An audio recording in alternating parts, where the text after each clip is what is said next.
আমরা আজকে বিকেলবেলা 3 বোন আর আমার বোনের মেয়ে মিলে চলে এসেছি আমরা মা জহুরাতলা, মানে মালদার ভীষণ বিখ্যাত একটা পুজো। এই মা জহুরা বৈশাখ মাসে হয় এই পুজোটা, শনি মঙ্গলবার করে। তো অনেক দিন ধরে বৈশাখ মাস পড়ার পর থেকে ভাবছি কবে যাই। তো আজকে বিকেলবেলা সবাই মিলে চলে এলাম। আর এটা হচ্ছে একদম আমবাগানের মধ্যে মন্দির, খুব জাগ্রত মা।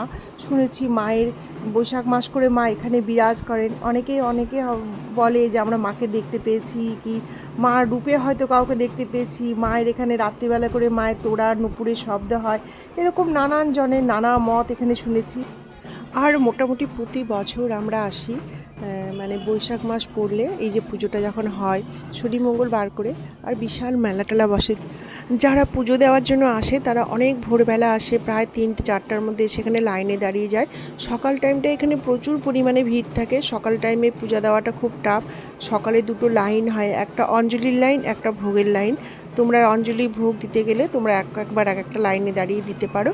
আর অনেক সকাল থেকে এখানে প্রচুর ভিড় হয়। আমরা যেহেতু আজকে বিকালে এসেছি, আর এখন হচ্ছে বলির টাইম, আর এখন বলি টলি হবে, তো এখানে সমস্ত কিছু রেডি করা আছে।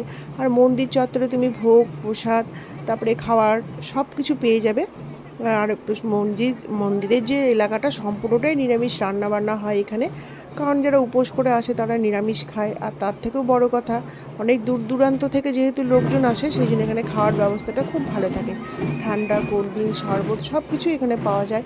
আর এখানকার একটা খুব ভালো খাবার হচ্ছে বেলের শরবত, আম পোড়ার শরবত, এই জহরতলাতে খুব ভালো পাওয়া যায়।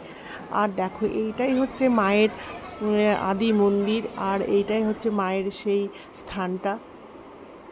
আর পাশেই হচ্ছে বটগাছে এখানে আছে হচ্ছে গণেশ, শিব বাবা, আর অনেক ঠাকুর মানে আছে চারপাশে। তো এইখানে তোমরা এলে সকালবেলা আসতে পারো। সকালে যদি তোমরা মনে করো উপোস করে আসবে তাহলে সকালে আসবে, আর বিকালবেলা এসে মন্দিরটা ভালো করে দেখে টেকে ঘুরে যেতে পারো, কারণ হচ্ছে মেলাটা খুব সুন্দর বসে। আর এই মেলার থেকে একটু এগিয়ে আবার একটা নদী আছে, সেখানেও তোমরা চাইলে ঘুরে আসতে পারো। তো এখনও দেখো অঞ্জলি হচ্ছে, আমরা এই জানলার পাশ দিয়ে দিলাম, কারণ এখন যেহেতু বলি হবে তো মেন গেট দিয়ে ওইখানে সব বলির লাইনটা পড়েছে আর অঞ্জলির লাইনটা পড়েছে।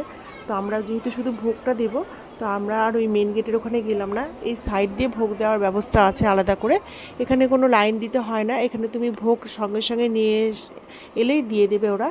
তো আমরা অনেক বাতাসা করেছিলাম, তো ভাবলাম একটু লুট দিয়ে আসি। তো আমি আমার বাচ্চা মিলে যাচ্ছি, একটু সামনে গিয়ে লুটের বাতাসাটা দিয়ে আসবো। আর মন্দির তো আমাদের মোটামুটি বেশ খুব সুন্দর করে ঘুরলাম। এখন মেলাটা ঘুরতে যাব, আর মেলাটা ঘুরে টুরে আমরা ভাবছি এবার নদীর ধারে যাব। তো সেই ভিডিওটা তোমাদের নেক্সট ব্লগে দেখাবো। চলো টাটা।